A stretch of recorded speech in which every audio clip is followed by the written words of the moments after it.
On this election edition of eNEWS, we look at how First Nation communities could impact the outcome on October 19th, political polling and the effects on students, and how volunteers are helping out the candidates.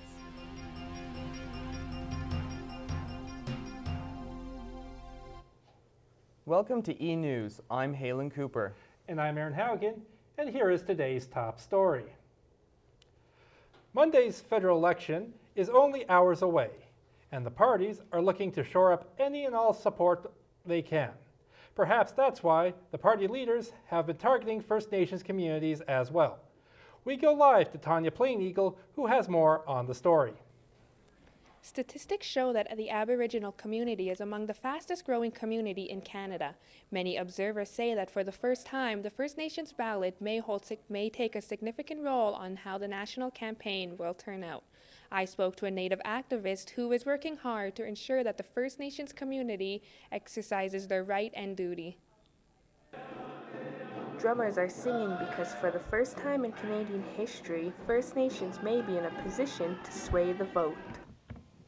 That, according to First Nation student Carl Braverock. Braverock fears that if Aboriginal people fail to get out and vote, it could potentially set back First Nations 10 to 15 years. As in my lifetime, I've never seen the federal election pay attention to the Native people. You know, we got Trudeau going out to reserves and actually posing with Native people, you know. Braverock adds that First Nations people don't usually receive this kind of recognition, and this is why First Nations need to take full advantage this election. First Nations in and around Lethbridge are hoping that the new government keeps its promises. Braverock wants to see a serious inquiry made into the cases of missing and murdered Aboriginal women. Why is it still about awareness when it should be memorializing these women? Many First Nation communities across Canada took it upon themselves to honor these women on October 4th. By joining together and marching for these women, elders shared stories, sang songs, followed by a candlelight vigil to end the event. Stats Canada shows that in previous elections, First Nations have not been inclined to vote. In fact, Alberta had the lowest voter turnout, even though it's home to the largest reserve in Canada. A small organization in Lethbridge is designed to help communities by mobilizing the First Nations vote.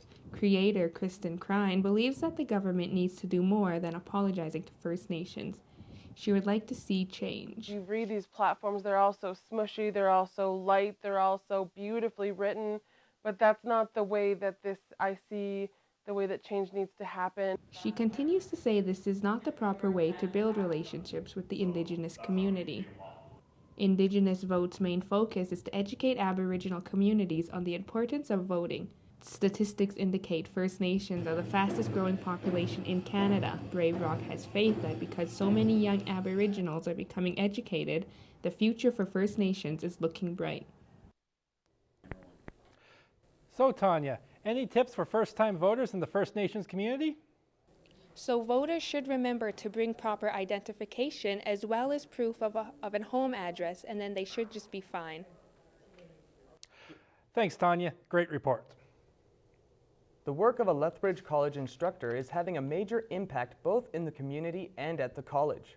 Political scientist Dr. Farron Ellis is collecting data with his students for an important cause. Sarah Redekop reports. You need to do data collection and a research methods class to pass the class at all. His big hand movements and vocal inflections keep his students' attention. Dr. Farron Ellis's enthusiasm is engaging. Ellis is discussing their upcoming data collection project for the Citizen Society Research Lab.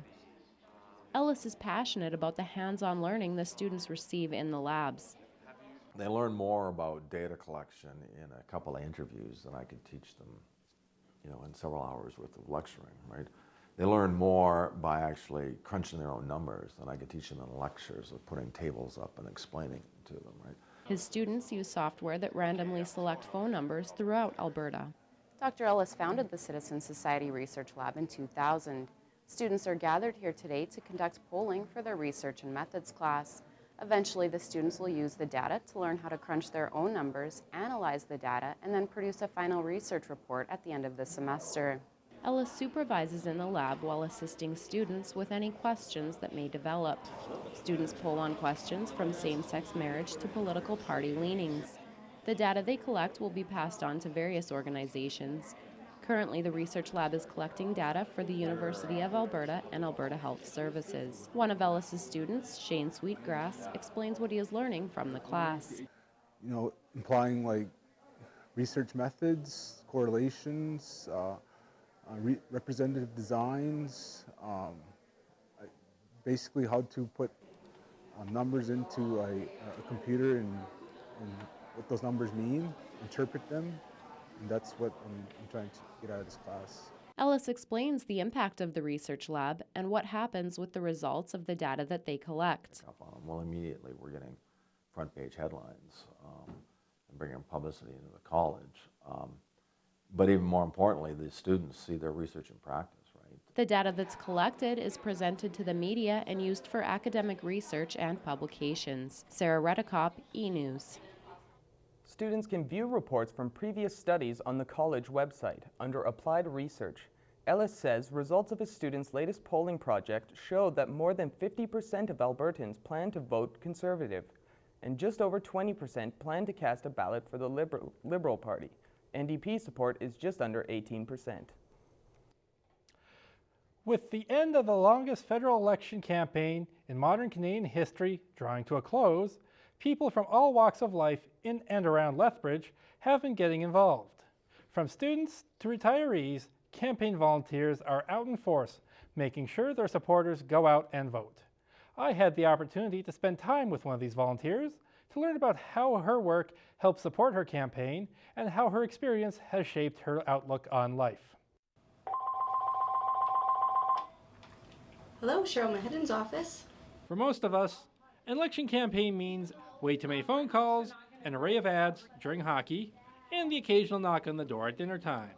But for Elena Ramp, a political science and philosophy major at the University of Lethbridge, elections mean evenings and weekends spent talking to people. Like, we're not here to change people's minds or ideas necessarily. We're here to help the campaign, and by moving it forward and going out, knocking on doors and saying who we are, that's how you're going to make a change. Working for Cheryl Mahedon's NDP campaign, Ramp is what's known in campaign circles as a foot canvasser. Her job is to knock on complete strangers' doors and ask them how they are going to vote. It's one of the hardest jobs volunteers do. Ramp says that sometimes she goes to houses that aren't exactly excited to see volunteers from the campaign. Hi.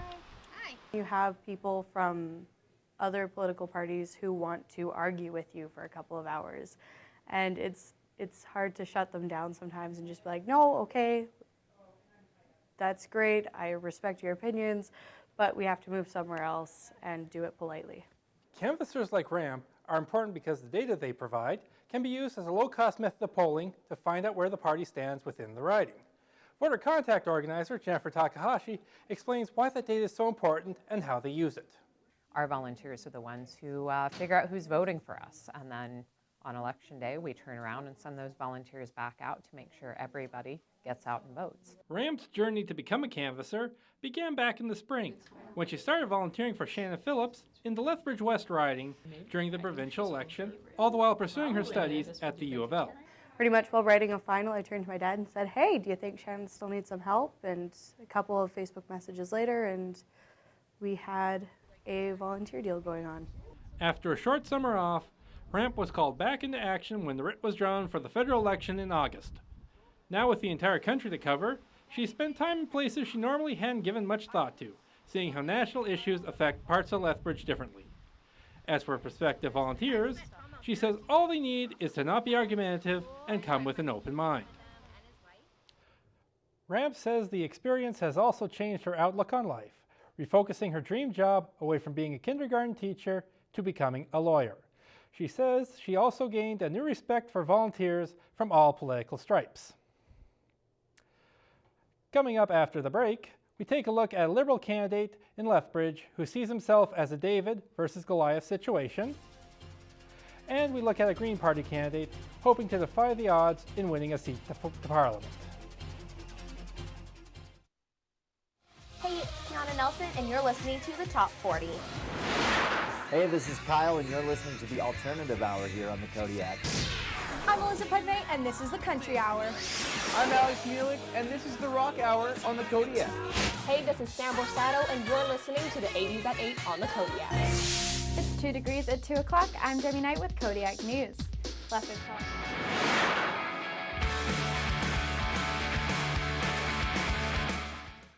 According to CanadianWomen.org, more than half of all Canadian women have experienced one instance of sexual or physical abuse since the age of 16.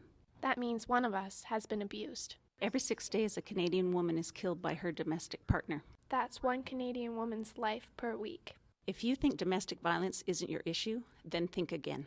Because it's happening right here in your own backyard. Head to womenspace.ca to get involved in your community. Women's Space. Women. For women.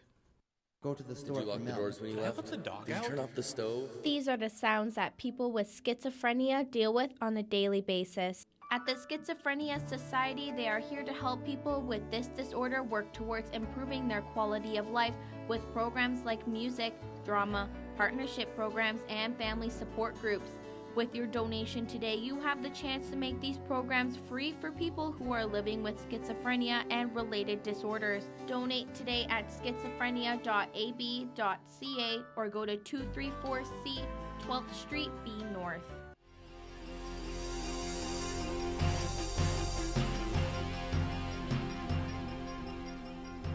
Lethbridge lawns and public green spaces are littered with the color and names of candidates and political parties hoping to attract your vote. But what do you really know about the candidates fighting for your vote? Today, we are featuring all candidates who appear on city ballots. Caitlin Wilson kicks off our in-depth team coverage of Liberal Mike Pine.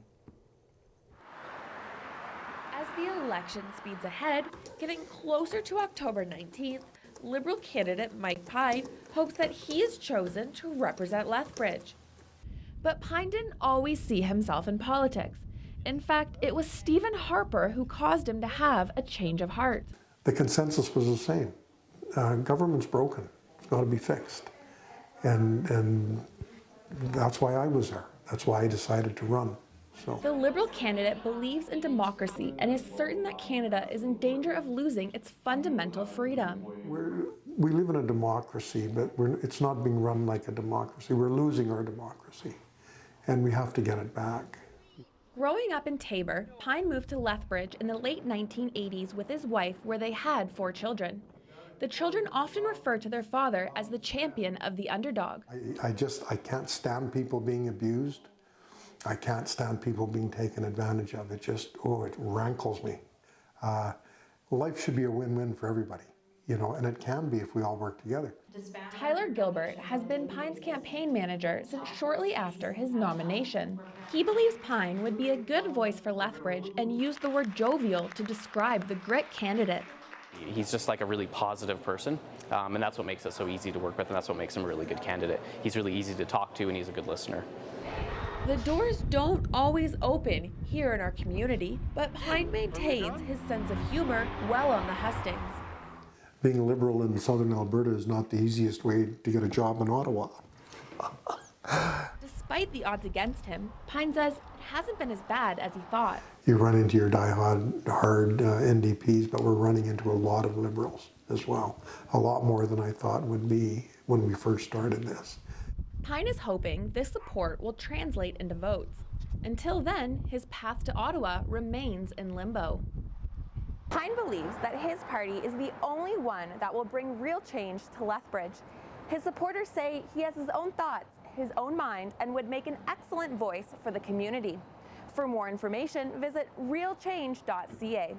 For eNEWS, I'm Caitlin Wilson. If you want more information on Mike Pine and the Liberals, you can visit the Liberal office on 3rd Avenue South. New Democrat candidate Cheryl Mahedin hopes to continue the momentum of the Orange Crush that took place in Alberta's provincial election several months ago. Our very own Megan Williams is standing by with that story. Megan? Lethbridge has long been considered a conservative territory. The last time that a non-PC party held this riding was in 1940 with John Horne Blackmore and the Social Credit Party. Well, Cheryl Mahedin and her New Democrats are trying to do the same and ride the orange wave of provincial success right through to the federal election. Close to... Campaign season is well and truly here at the New Democrats Party headquarters in Lethbridge. Supporters have been drifting in and out throughout the morning at Camp Mahedon. The woman behind the wheel of this fast-moving machine arrives at the office in high spirits and with a lengthy to-do list. Between her campaign schedule and forum appearances, Mahedon is also a full-time instructor at Lethbridge College. I'm very busy, but I'm proud of the fact that I have a huge capacity for work. So I worked full-time as a professor, and I also ran the Urban Grocer full-time. And plus, I've always done community volunteer work. Sitting on the board for the United Way and Lethbridge Family Services is somewhere that Mahedon feels she definitely gets back more than she puts in. Creating a feeling and a sense of community is vital to Mahedon's way of life. As voter contact organiser for the NDP in Lethbridge, Jennifer Marie Takahashi has seen a growing theme amongst women in power within the NDP party.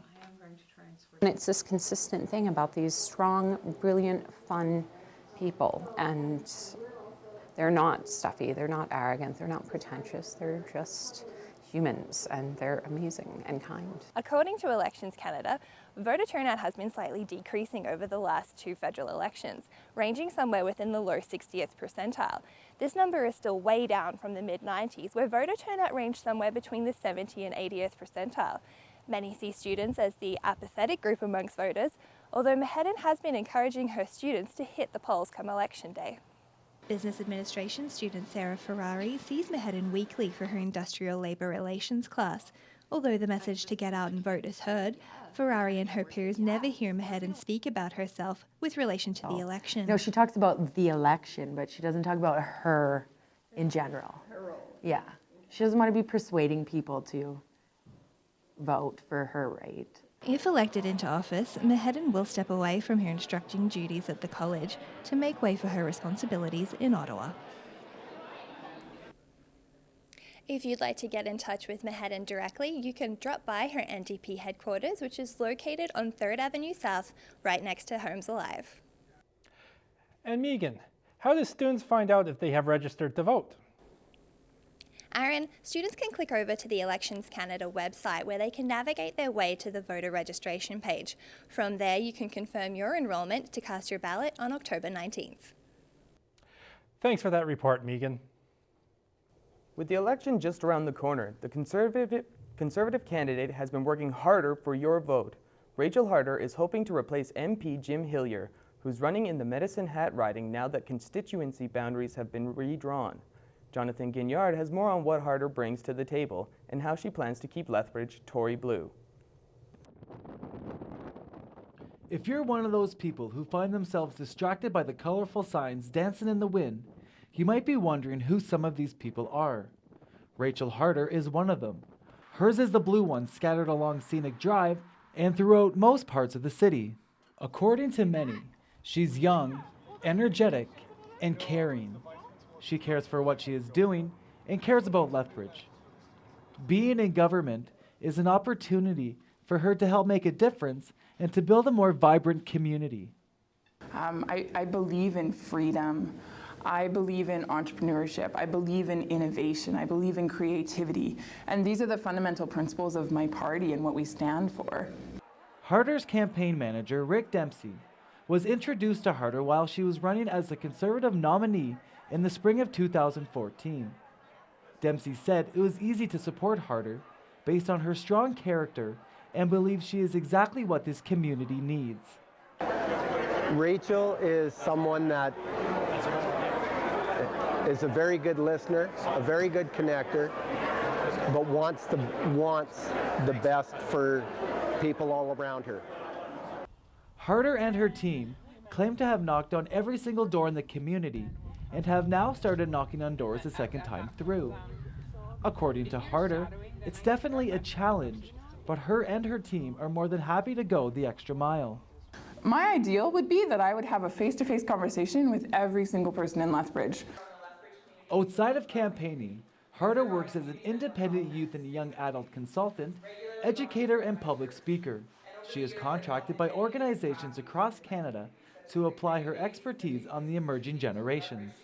And to be able to inspire them and to be able to encourage them and affirm them and train them to get to where they want to go, there's nothing more rewarding than that. Harder grew up on a small farm in Catherine, Alberta. She attended the University of Lethbridge, where she graduated with a Bachelor of Education and a Bachelor of Arts in Social Sciences. She carries that knowledge throughout the campaigning process and is looking forward to the election.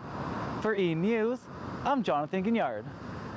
Harder says she and her team of volunteers have put in a strong effort this campaign and are feeling more confident it'll pay off at the polls. Still ahead is the 7th time the Charmer will introduce you to a candidate who's made federal campaigning a labor of love. And laughing your way to the ballot box, how a federal candidate uses humor to appeal to voters.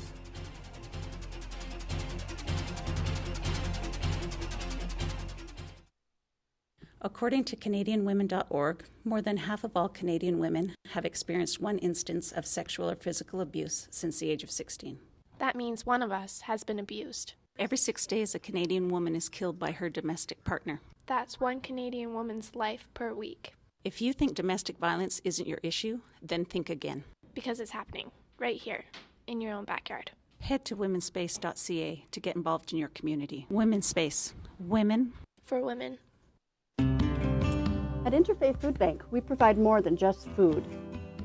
We provide free cooking classes to teach people the value of eating healthy on a low budget. Interfaith Food Bank strives to help kids live up to their potential by offering them the chance to make delicious snacks and explore the kitchen. With the help of our wonderful volunteers, the Interfaith Food Bank can assist you in many different ways. Stop in and experience it for yourself at 1103 3rd Avenue North.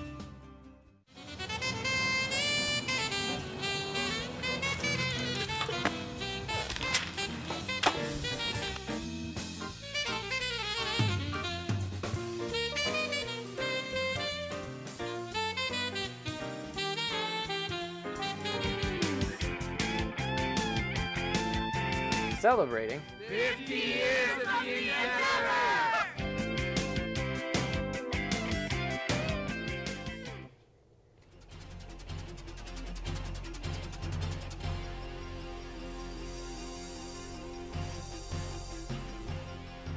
Welcome back to the special federal election edition of eNEWS.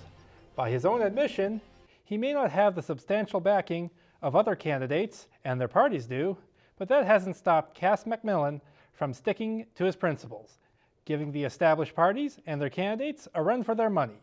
Craig Canberra introduces us to Cass McMillan of the Green Party. A local federal candidate has found his voice in politics at the young age of 23. Cass McMillan has put his studies on hold to represent the Green Party in Lethbridge in the upcoming elections. Many of his points resonating well with the community during debates.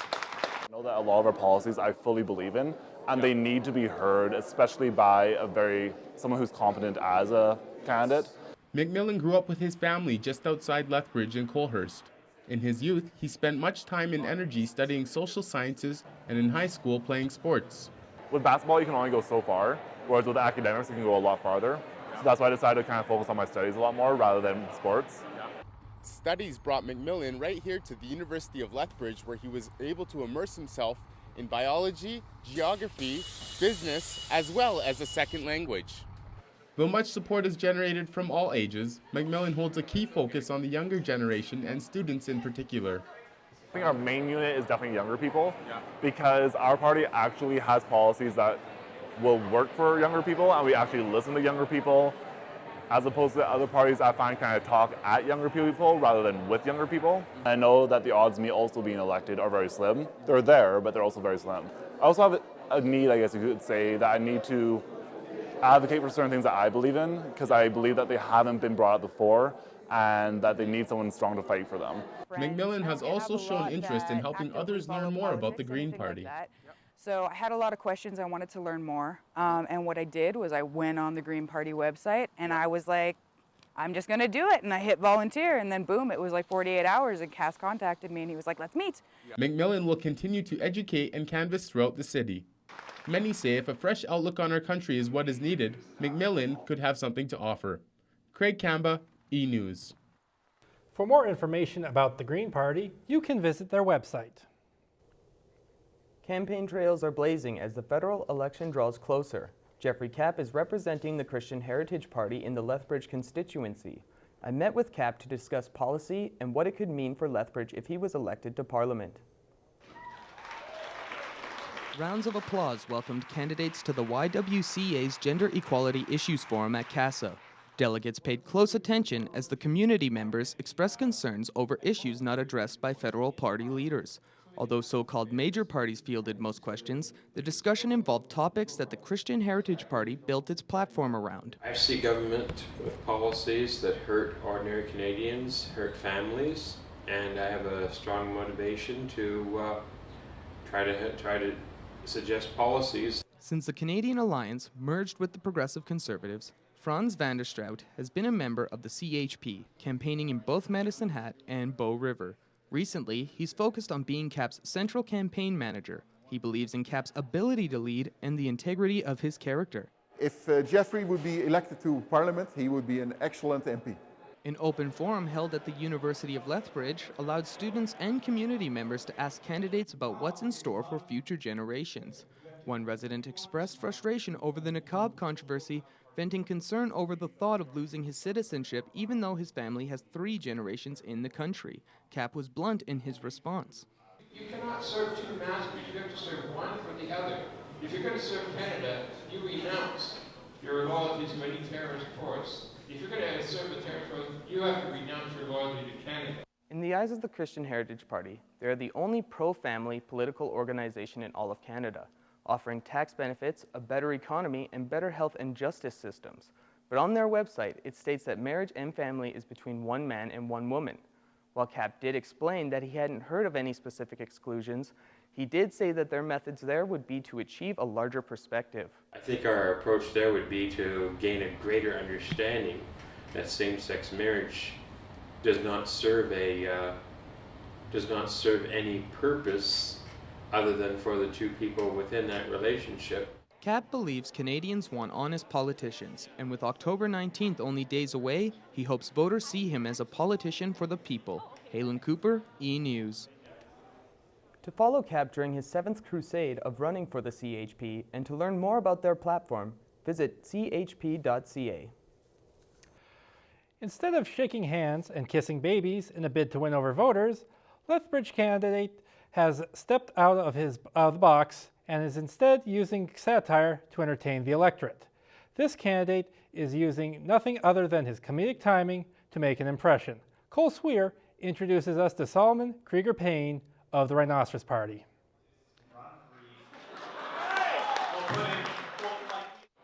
To many, politics is no laughing matter. But a local Lethbridge comedian turned federal candidate is trying his best to break the mold. Solomon Krieger Payne, also known as Sully, is not focusing on winning over voters. Instead, Payne is bringing an ironic voice to the Lethbridge political scene. I'm the Rhinoceros Party candidate for this district. Right wing, left wing, we're on the Z-axis, baby. We don't care. We'll say whatever we want. Political scene. Ironic voice to the Lethbridge. Payne is bringing an ironic political scene. I've always liked satire, and I've always liked the Rhinoceros Party. So when the opportunity came, I promised myself I would do it, and now I'm doing it. When Payne is not at political forums, he can be found twice a month performing comedy at the Owl Acoustic Lounge's open mic nights. Payne's longtime friend and fellow comedian, Brett Hutchinson, feels that comedy has a very important and distinctive role in politics. The general public, even young people, will relate more to a comedian and kind of the comedic approach towards politics than just hearing politicians shove platforms down your throat. Very good question. I think we need to build a gigantic wall with the United States. That way we can keep all the old white... Payne is not a typical stand-up comedian, as he mostly uses satire to entertain his audience. Payne has also found a way to include satire in his political endeavors as well. What I want to start doing is putting out political ads that are just like Cheryl Mehedin says that when she gets to Parliament, she's going to make things easier for students. But there's nothing to guarantee She won't combine with Thomas Mulcair to make a giant dragon that consumes all of Canada. Vote for non-consumption. Vote Rhino. Instead of promoting his political beliefs, Payne has decided to promote critical thinking and satire through the use of comedy instead. Payne can be found live on stage at the Owl Open Mic on October 28th. For eNEWS, I'm Cole Sweer. Apart from politics and comedy, Payne is also in his 4th year of studying anthropology at the University of Lethbridge. So, are you ready for this election to be over with? Yeah, I'm pretty through with it. I am very much informed and know what I'm going to do, but at the same time, it's been a long time coming. Well, I just can't wait to be able to watch sports and TV again without having to see Harper or Trudeau or Mulcair in my face all the time. Yeah, definitely. It'll be nice not to have to interview any more political candidates as well. Yeah, it'll just be nice to just, talk about actually what's going on in this town. Well, that's all the time we have here today. I'm Aaron Haugen. And I'm Halen Cooper. We'll see you next time.